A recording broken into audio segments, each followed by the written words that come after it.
بسم اللہ الرحمن الرحیم۔ السلام علیکم۔ تھال نیوز کے ساتھ میں ہوں جوید مارم گھلو اور آپ دیکھ رہے ہیں تھال نیوز۔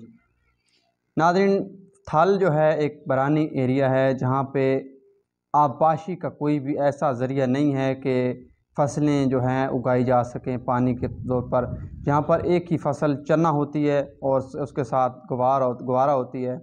ان دونوں فصلوں کے علاوہ کوئی بھی فصل تھال میں کاشت نہیں ہو سکتی۔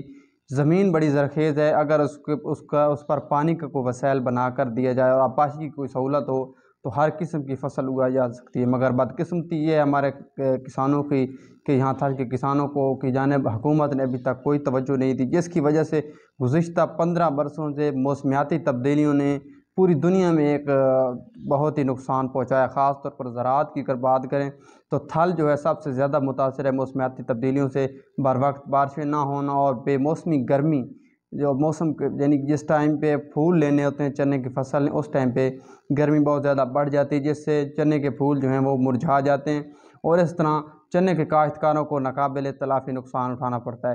یہی وجہ ہے کہ گزشتہ کئی سالوں سے فصل کی مطلوبہ پیداوار نہ ہونے سے تھال کے کسان بہت مشکل کا شکار ہیں اور ان کو معاشی مشکلات کا سامنا ہے، جس کی وجہ سے ان کے بچے بھی تعلیم جاری نہیں رکھ پا رہے اور ان کو بہت سے ان مسائل کے ساتھ ساتھ زراعت کے مسائل کے ساتھ ساتھ ان کے اپنے بھی بہت سے مسائل ہیں۔ یہاں پر بنیادی طبی سہولیات، اس کے بعد ایجوکیشن کی کوئی ایسی انسٹیٹیوٹ، ایسا کوئی ادارہ موجود نہیں ہے جس میں وہ مقامی طور پر اپنے بچوں کو تعلیم دلوا سکیں۔ ارباب اختیار اور منتخب نمائندوں کے مسلسل علم میں لائے جانے کے باوجود ابھی تک تھال کا کسان پسماندہ ہے اور اس کے حال پر کوئی توجہ نہیں دی جا رہی۔ چنے کی کاشتکاری کے بعد تھال کے کسانوں کا واحد ذریعہ معاش لائف سٹاک تھا، جس کی بدحالی پورے ملک میں اپنی انتہا کو جا پہنچی ہے۔ لمپی سکن اور دیگر بیماریاں اور لائف سٹاک کے محکمے کی غفلت کی وجہ سے یہ بھی شعبہ بھی کافی مشکلات اور کافی نقصان کا باعث بن رہا ہے۔